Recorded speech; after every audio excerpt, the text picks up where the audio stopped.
so other people can. And I do also teach my granddaughter how to be a medium, and both my grandchildren, I teach them things like astrology, um and um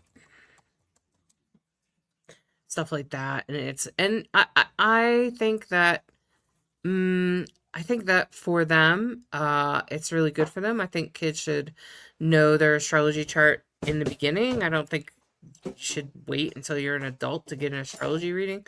Like, I think you should be getting astrology reading your whole life, all the time. There should be somebody checking in with you and trying to help you with that, and trying to help make sure that you stay on the right track, and also recognizing when kids are going through stuff. Like right now, my granddaughter, with all that Aries energy, is going through big stuff. So I think she's experiencing a lot of well, she's learning things. Definitely Saturn's retrograde in her sign, so and Saturn is the teacher. So if you know anything about astrology, just even the slightest thing about astrology, you would know that's kind of a thing. All right.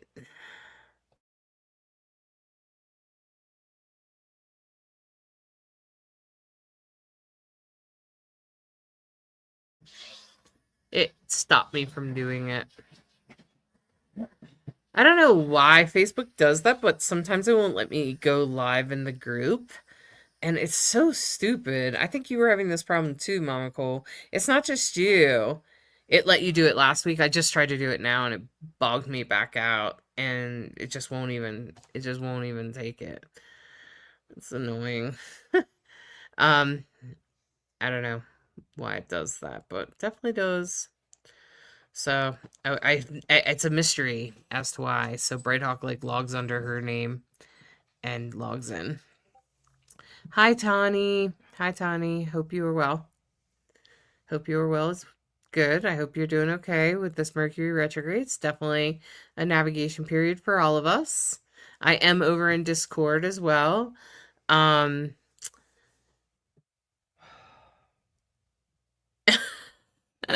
I know it likes Brighthawk. It's like they only let Brighthawk go live. They won't let you go live. They won't let me go live. And she's like, uh, oh man, I have no idea why. It doesn't make any sense really. Um, so,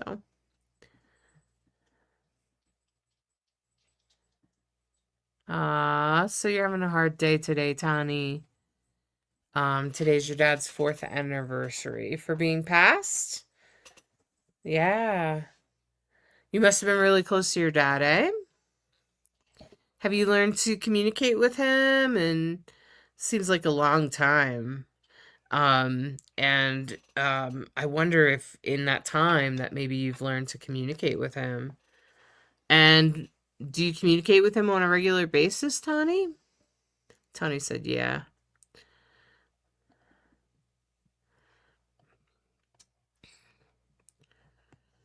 And then Melissa in the group said, we did a ghost tour in Savannah when she was 10.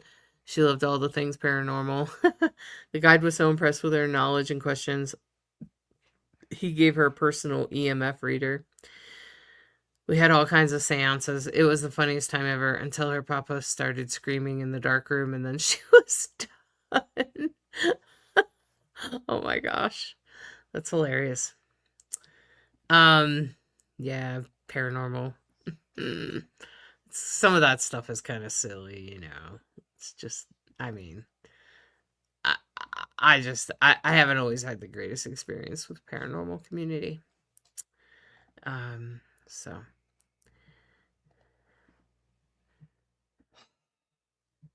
Oh, Tani, you haven't learned? Oh, no wonder you're still suffering.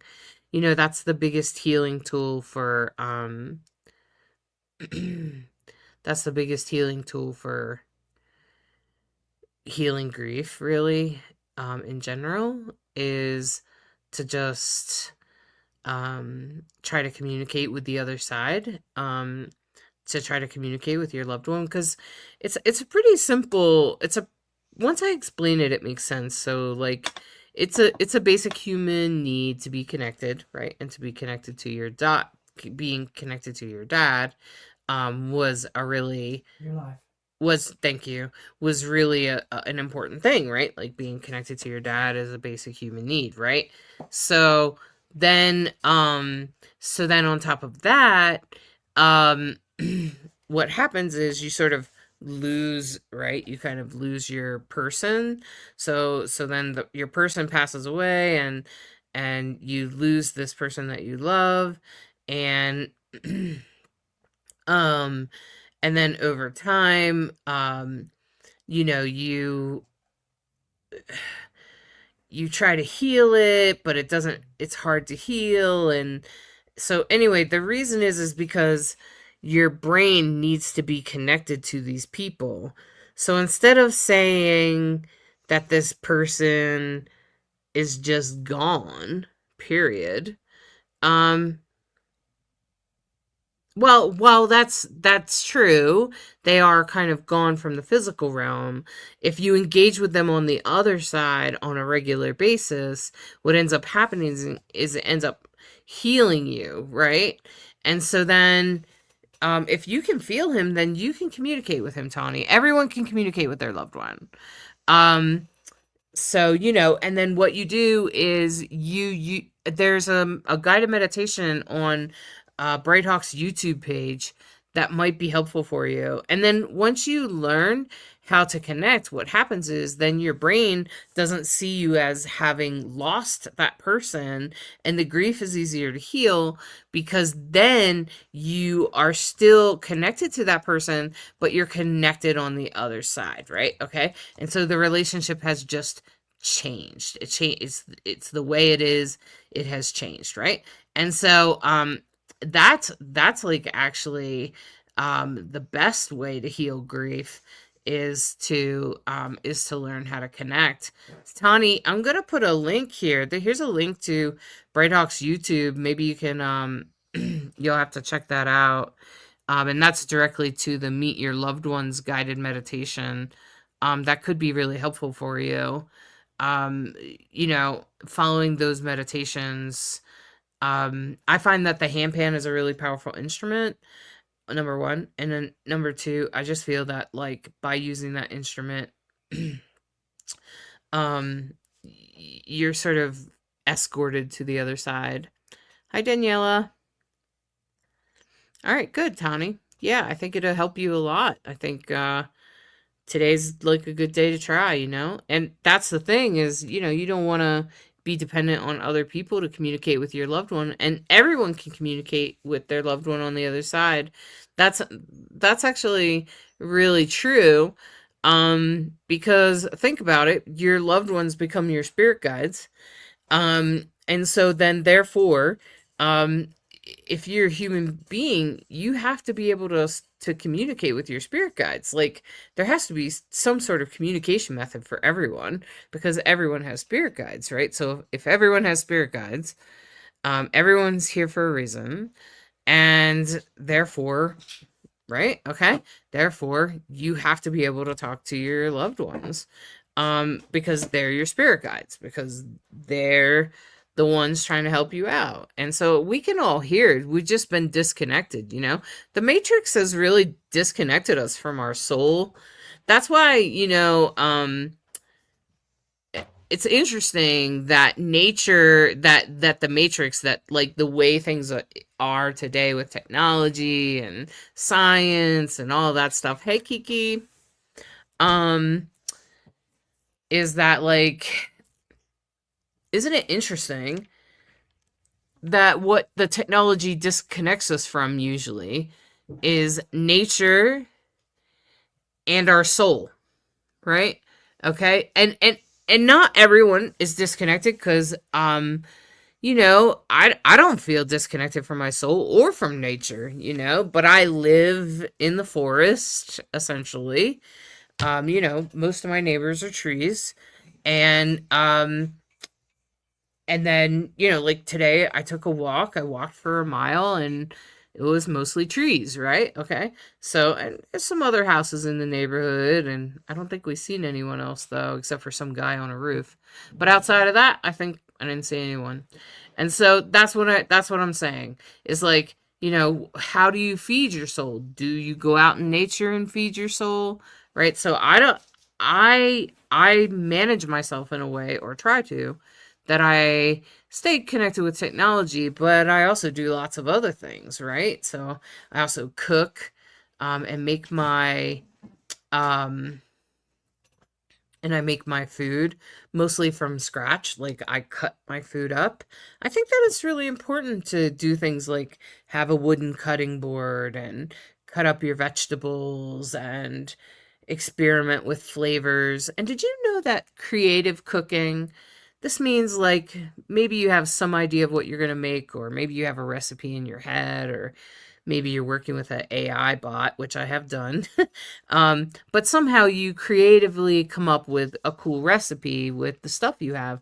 Did you know that creative cooking is actually kind of like doing yoga, or doing something really good for yourself? It's as good as doing a half hour of yoga for your soul. Just concentrating on the food. And Mystic said, Mystical Cat said, I feel we're spirit first and foremost. So communication with spirit is our natural form of communication. The body comes with language. Yeah, I agree. And so I think if I got you right, Mystical Cat, um I'm reading it there, so I'm just, doing my best there.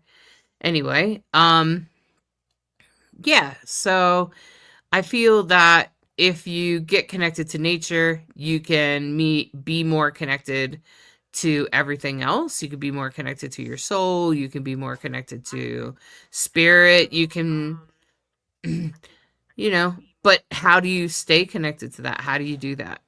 And I think the way that you do it is to make a practice. Do you do yoga? What kind of morning practice are you having?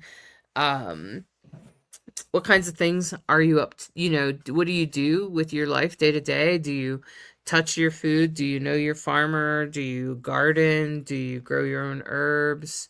Right? Um, do you interact with your live animals, dogs and cats? Do you take them for a walk, hopefully, or sit outside with them, or, whatever you're capable of doing? Do you go out and look at trees? And even in experiences where you can't be connected, um at least watch nature on TV. I do it all the time. I just like leave like documentaries on or whatever about nature. Yeah. So, staying connected to nature, I think, is how we don't lose our soul to technology and AI. And I don't think it's that hard. But clearly some people do. So, but I think, as a race, the human race has evolved altogether, Tawny, away from communicating with the dead, or communicating with their loved ones. Like, we used to always do it naturally, when most indigenous cultures have done it naturally in some way. Like, it's just part of the culture, and of course we speak to the other side and those kinds of things. Um, and it's just actually mediumship is, um, I think it's less than 100 years old. Pretty sure, like that. Pretty sure. Um, yeah. So it might be 100 years old. Might be 100-ish. So, it's, mediumship. The only reason mediumship exists is because we've forgotten how to connect to the other side. If you think about that for a minute. Otherwise, I would just be like a shaman, a teacher, right? I might be an astrologer. I might be a psychic. I might be a shaman. I might be like a, um, medicine man or wise man or something like that, right? But, But that's the only reason we have mediumship. And we can't imagine a culture that is richly where everyone is connected to the other side. I mean, like, can you imagine what culture would be like? Like, if if everyone's spoke to their ancestors and everyone honored their ancestors, and when people died, we didn't think people were still mad at us, or when people died, we didn't hold grudges, and we understood. What if we knew people were in peace on the other side? What if we had a sense of accomplishment for them and a feeling of like, wow, they graduated, and like, what would our culture be like? Just imagine that for a minute. Just take that visual and see where it goes. Ah, okay. Can you speak on how to buffer the naysayers who say spirit communication is wicked?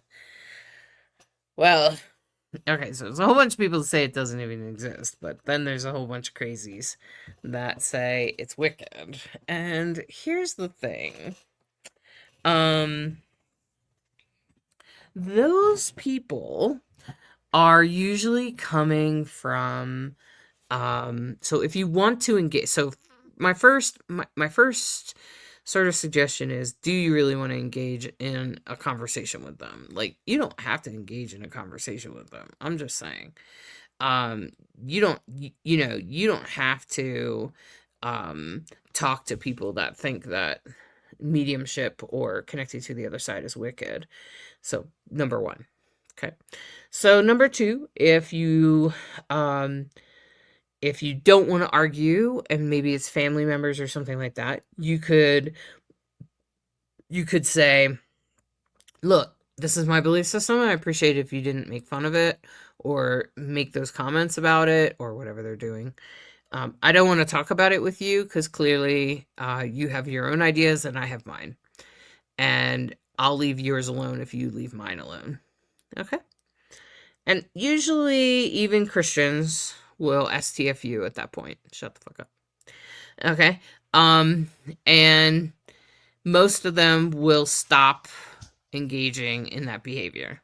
Okay? And then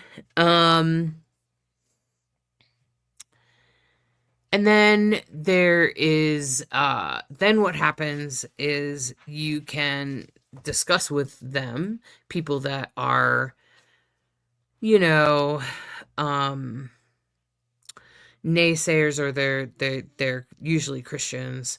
So when Christians do that, I usually argue with them. If you're going to argue with them, I don't usually argue with them, but when I do, I usually start talking about how how their Bible is inaccurate.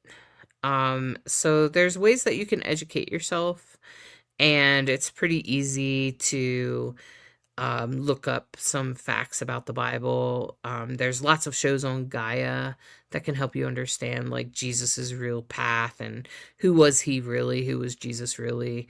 There's those kinds of documentaries you can watch and educate yourself, and you can start pointing out how the entire Bible is actually just a pack of lies based on science and historical records. So that's usually what I do, Mystical Cat. Is I usually just make it really clear that I'm really well educated. And so then at that point, usually they will back down. Usually they'll back down because there's things that I say that they don't know. And then there's silly things that I kind of like tease them a little bit about. Like I'll be like, okay, so just because some guy puts a nail through his even just a big, huge nail through the palm of his hands, what makes you think that's going to kill him? And then they'll tell you that he's hanging like this and it pulls his ribs apart or something like that. And I'm just like, no, that's actually not true. And they've tested it scientifically. That's not what would happen. Maybe they might pull some muscles or something, but it's not going to kill them. And they might be uncomfortable. They might be in a lot of pain. It's like torture. That's why they did it. That's why they crucified people back then. And so I start saying stuff like that, um and I laugh at them, and I tell them that they believe in the biggest storybook, and then I just start making fun of their stuff. I just give it back. I just make fun of Christianity. Um, I just don't. Um, but I don't always engage in that way, Mystical Cat. I don't always I don't always engage fully in that way. So it's not showing me your most recent. Okay. I don't always like do that, like sometimes I just laugh at them, make fun of them about their and you can easily educate yourself um over over at the at Gaia and things like and there's documentaries on YouTube too. So you're welcome to ask any questions you like about witchcraft, mediumship, astrology. I do an astrology death chart reading that is pretty unusual. That is essentially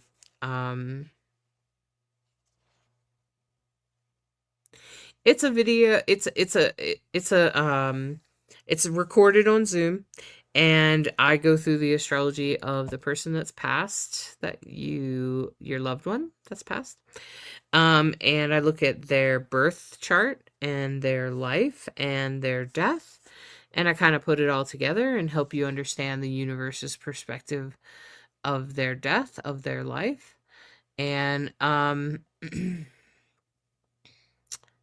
so uh huh, well, it's pretty quiet Tuesday night. I guess people are out doing other things. And oh, that's okay, Mystical Cat. It's fine. Oh, you got a call. Well, I'm glad you're back. Welcome back. Must have been spam. Don't you hate when that happens? Um, yeah, so uh that's what I do with the Mystical Cat. Most of the time I don't engage with them. Most of the time I just kind of I just don't. I just cut them off. I just tell them that I'm not going to engage with them and that they can choose to respect mine. Best way to handle Mercury retrograde is to be prepared and leave your schedule as open as possible. Try not to schedule things during Mercury retrograde. Try to hey Charlie, come here. Charlie, come. And try to just sort of plan ahead of time. So if you know it's going to happen, right? Um, Charlie, yeah, I'm sorry. I know I'm yelling at you guys, but yeah, it's a long story. Anyway, so the best way to handle it is to like kind of plan it and leave your calendar open as possible and plan to finish anything you didn't get done before. Um, and a lot of times that would be the best. That's like the best approach.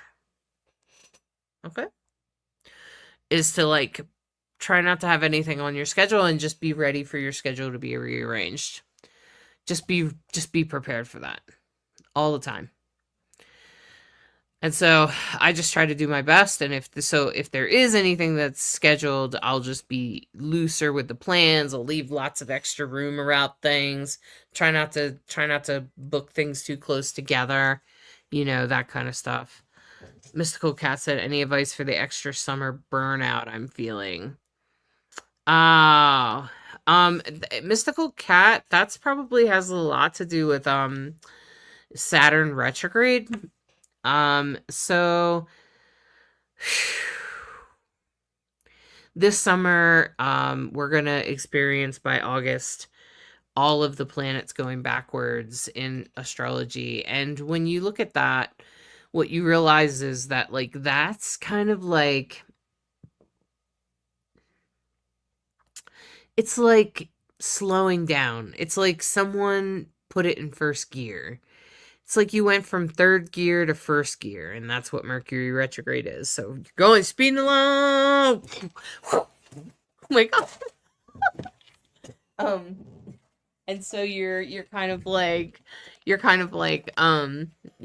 swinging around like you're in a car. That's what Mercury retrograde is. All right. And then what happens is yeah, and then but but Saturn went retrograde too. So that's also what's feeling like that. And Saturn does the same thing, it's just a little bit slower. It's like, okay, we're going along. I'm not sure if we're gonna keep going in that direction. And so, like, it just kind of starts going slow things down. So your best approach right now, Mystical Cat, is to review things, is to look back over your method of things. And that's the other thing you can do, Mama Cole, is it's a good time to review things. That's why the message that you sent right before we started this, I was like, okay, let's talk about it. And I don't know why you took it down, but whatever, we'll talk about it later.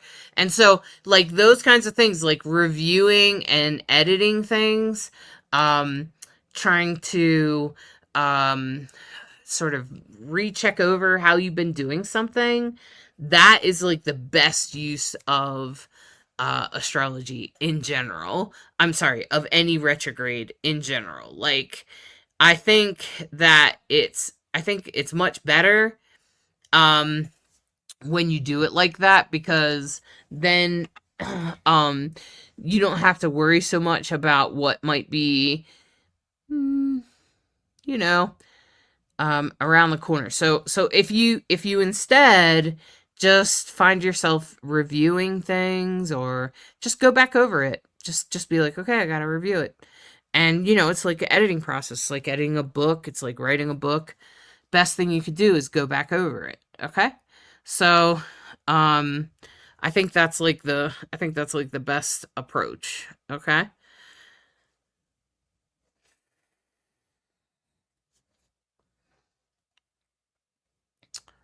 All right. So I'm just taking a look around and just making sure no one, I see if anyone has any questions. You're welcome to put questions in the chat. I have three places to check every time.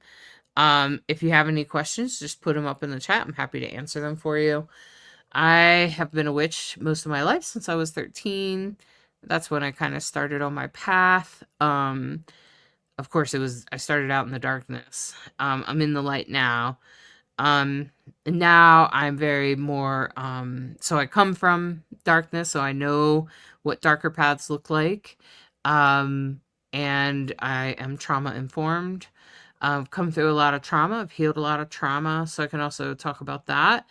And I've been educated. I have an education around trauma and mental health. And then also, I myself have navigated quite a bit of trauma.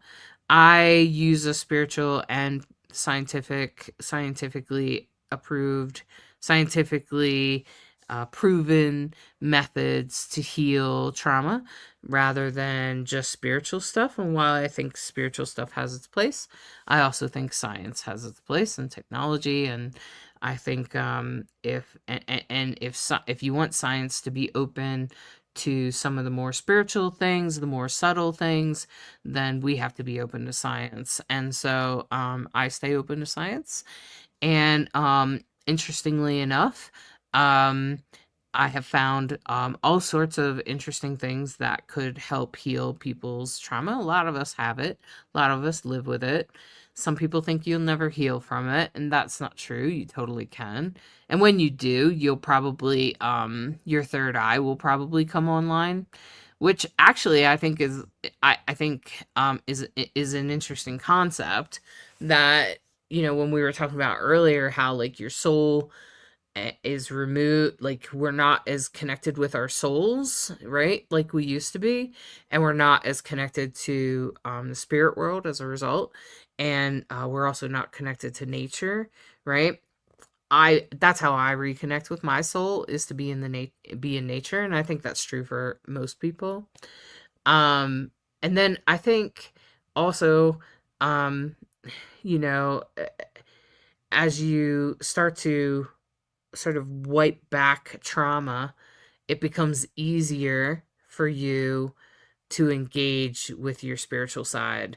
And I think in order to heal the trauma, in order to heal the trauma to some degree, you have to have some sort of faith, some sort of spiritual life. I do think, I do believe in the holistic view. I don't think you have to believe in God or anything weird like that.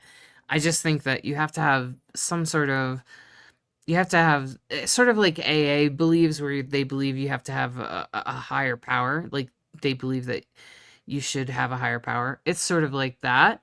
Except it doesn't have to be, you don't have to like believe in a man in the sky, and you don't have to believe in, I just think that you should believe that there's something more to us than what you and I can see, and that our souls exist, and there's something beyond us that is bigger than us. And I usually refer to it as Great Spirit or the universe.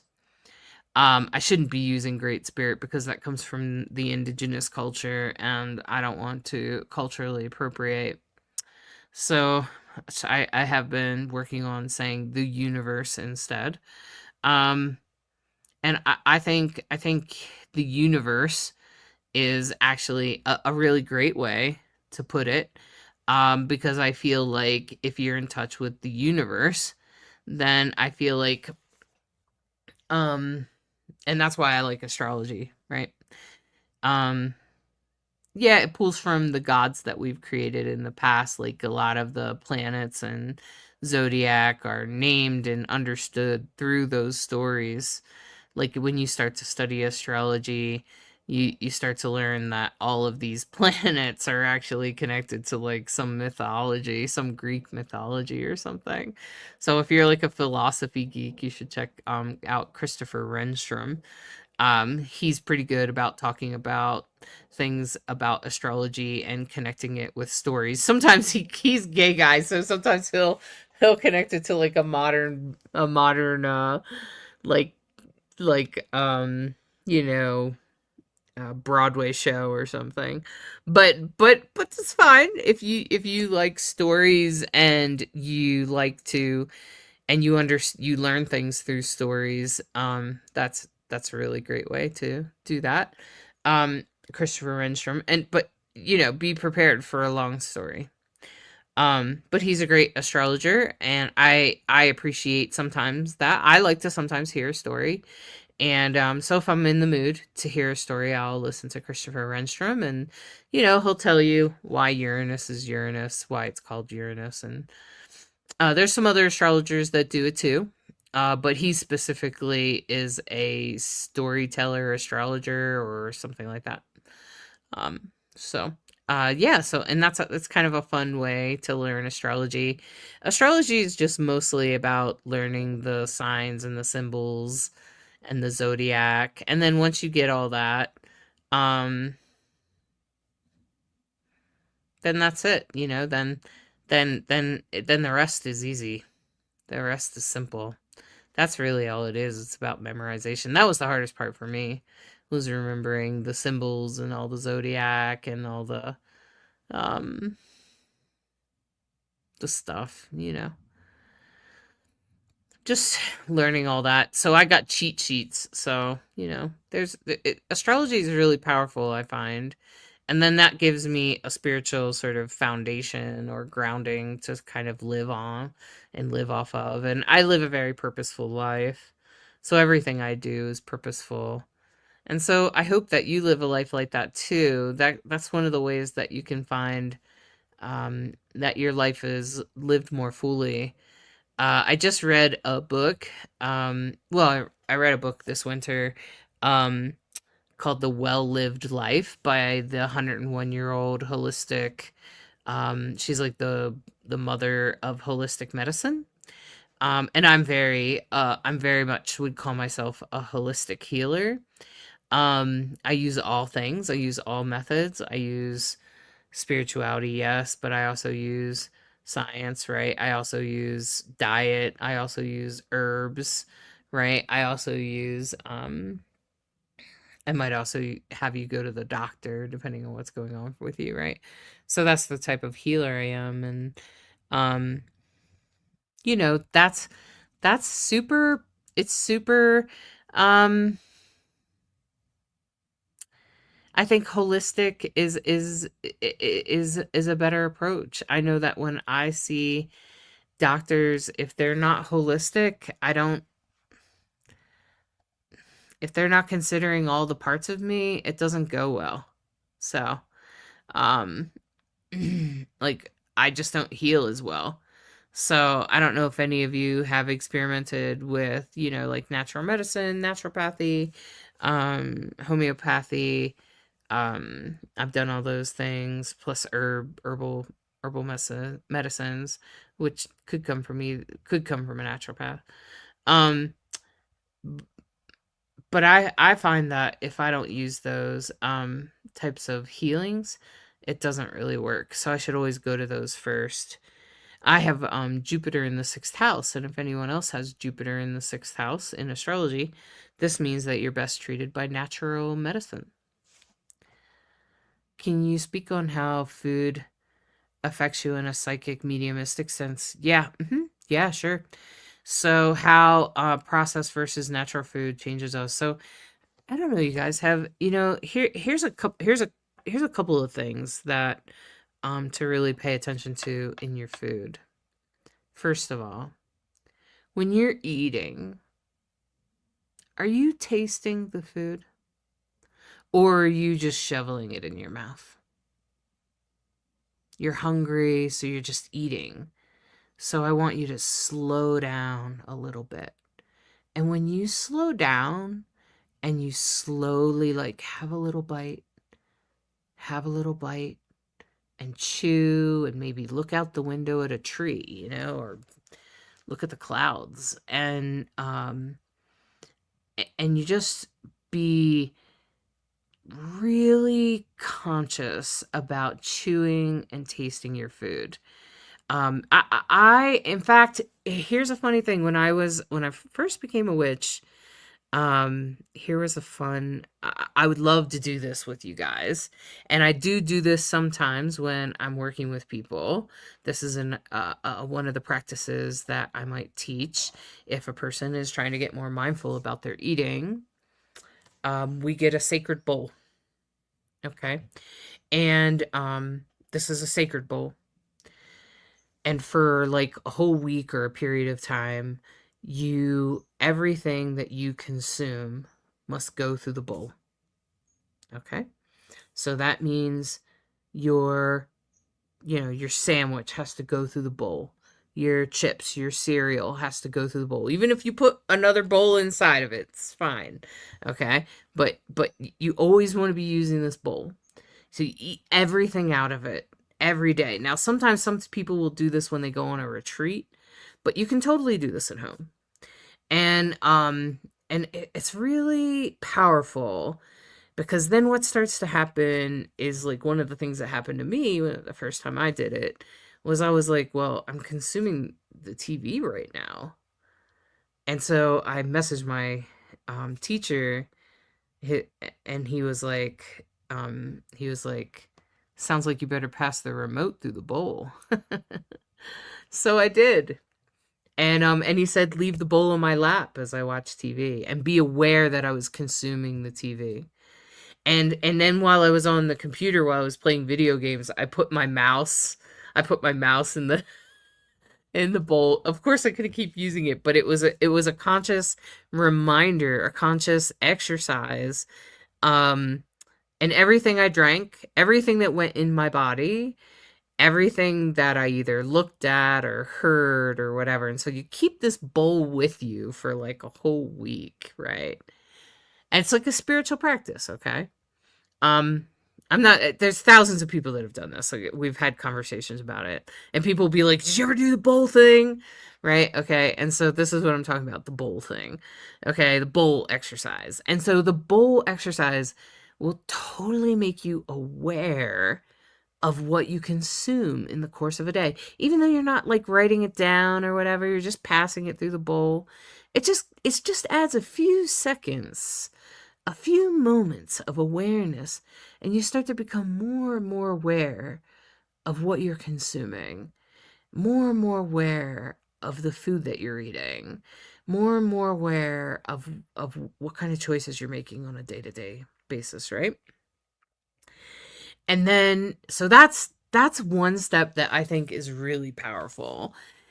And of course, so when we speak to that, we want to speak about what you'll start noticing after you do some exercises like that for a while. Um, after you do that for a little while, what will happen is you'll become more aware of how food makes you feel. And so then that's the sort of opposite sort of exercise, which is after you shovel food in your mouth because you were super hungry and you ate too fast, how do you feel? After you ate that cupcake, how did you feel? After you ate that frozen dinner, how did you feel? After you ate that fresh salad that you made, how did you feel? How did you feel when you used the herbs out of your backyard? Because I can assure you of one thing. In the last 20 years, I have become more aware of the food the how food tastes so different. Even so, that I've now can tell when my food has been wrapped in plastic.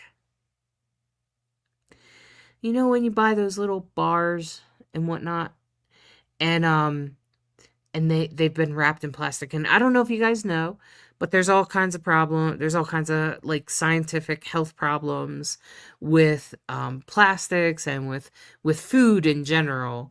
Um, like of course there's, like, sprays and stuff like that, the contaminants on the food.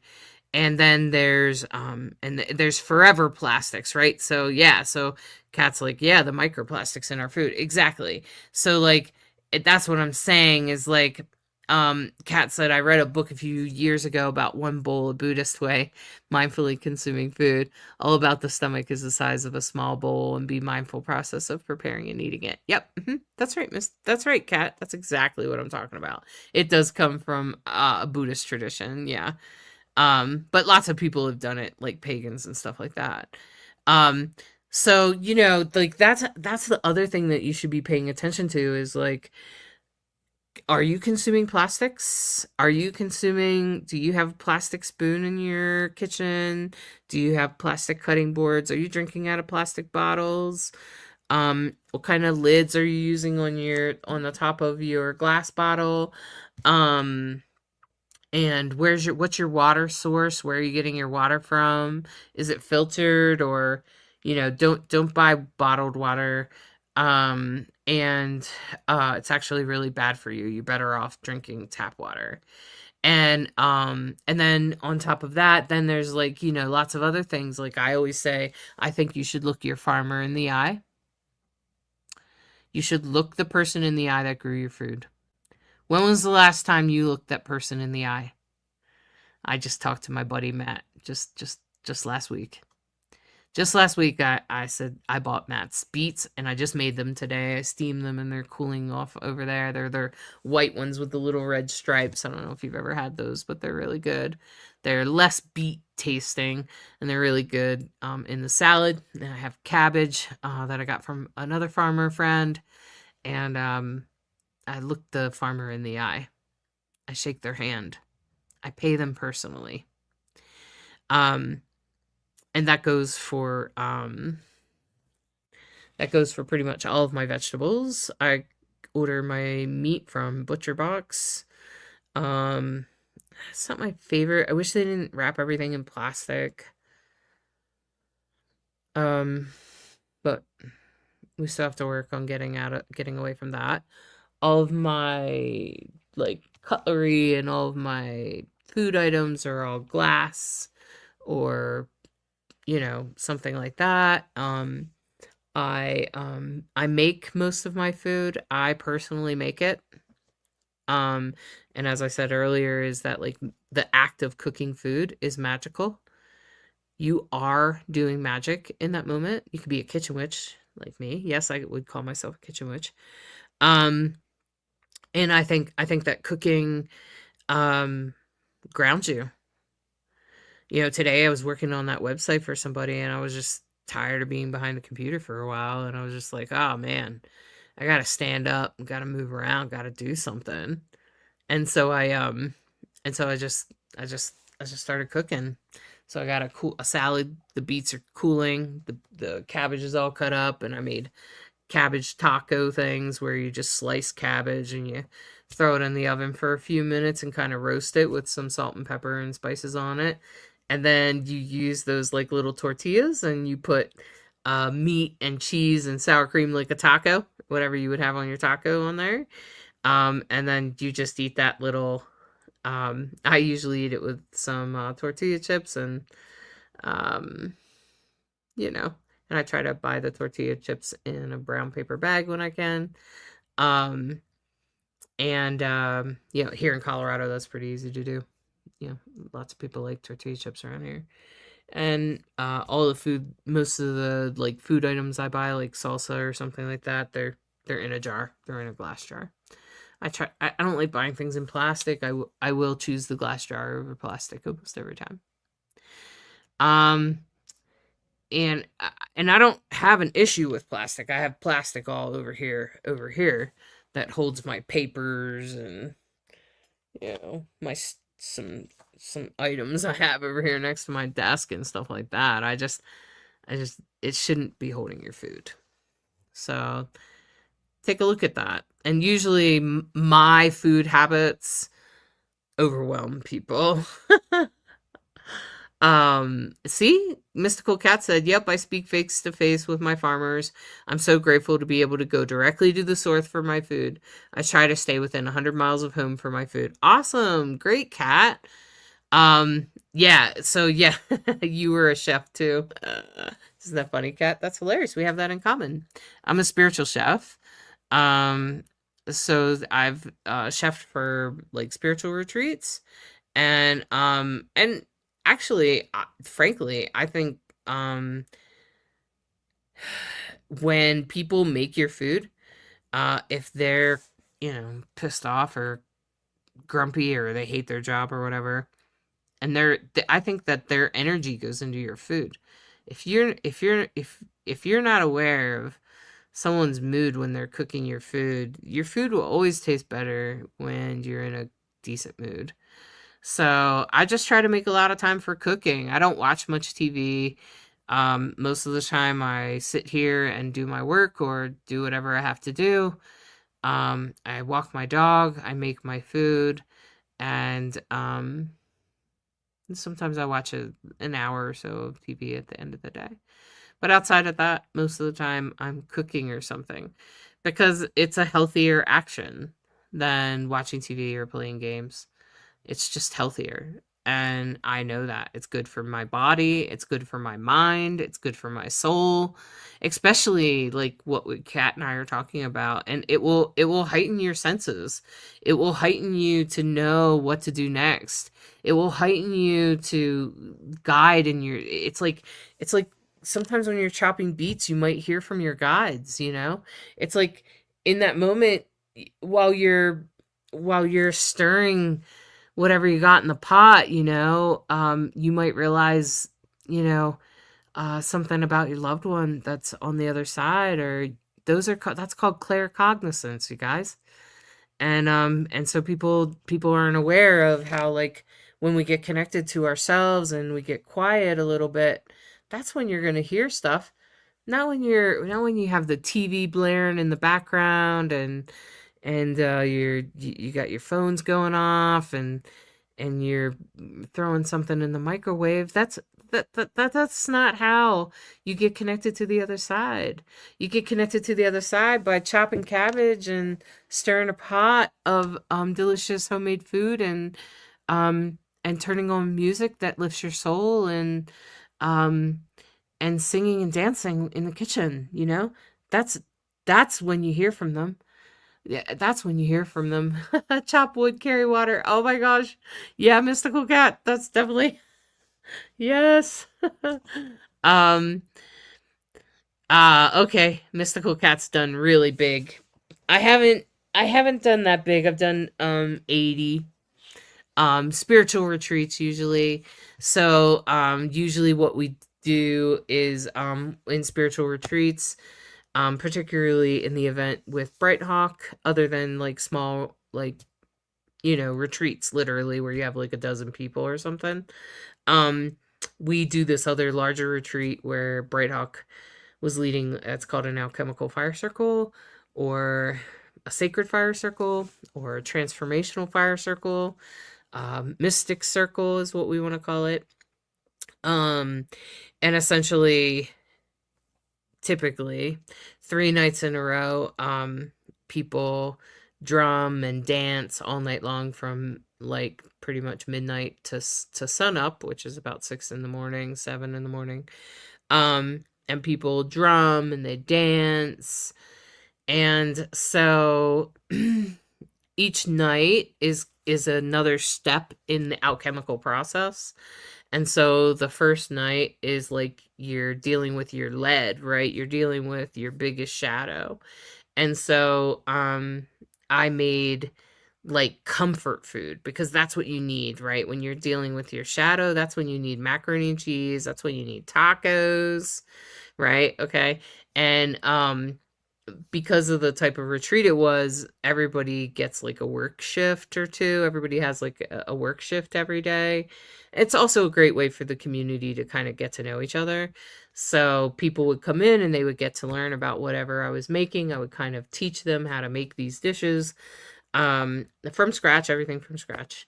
And then on the second night, the second night before you go to bed, that night you're going to be working on, that's a transformational night. And that's when we go from we're like half in lead and half in gold or somewhere in there. We're in sort of a transformational phase.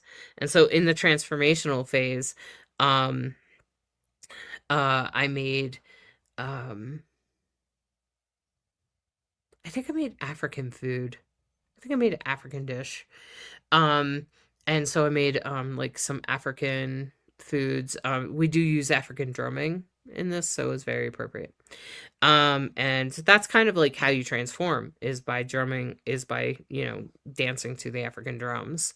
Um, and so we did like an African dish. And then on the third night, um, so this is like you eat dinner and then you go to sleep for a couple hours and then you get up at 11 p.m. or 11:30 and get yourself ready and be at Fire Circle by midnight, and you're there till dawn.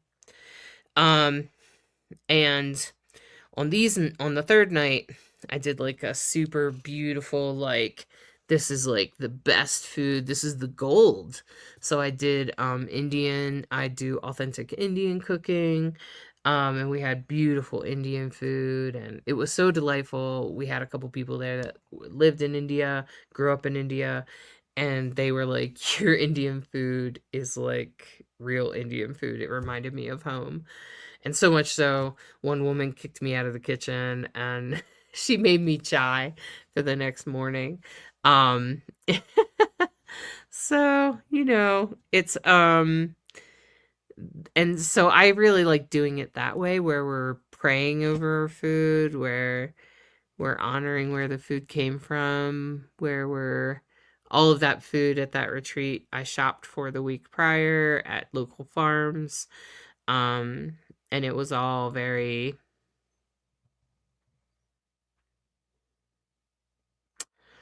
high quality, real food. And there's magic in food, you guys. And you're putting it in your body every day. And every day you have an opportunity to do something different. So, um, So I encourage you to do that. All right. All right. Well, it's a pretty quiet night, but I think I'm going to wrap up for the night. And it was good seeing all of you. I appreciate all of you. I hope that tonight was fun. I hope that you'll catch me next week. Um, Maybe we'll be live tomorrow. I'm sure someone will be live tomorrow. And I can't remember who it is, but I'll announce it. Sorry, I haven't announced things. Sometimes I just fall behind in the announcements. Good night. Good night, Melissa. Good night. Appreciate you. Appreciate all of you guys for coming. Thanks for popping in. It's great to have people here. Great to have a little conversation. It is really beautiful, and I like connecting with all of you, and I'm glad you were here. And I look forward to seeing you next time. Okay? All right. Bye-bye.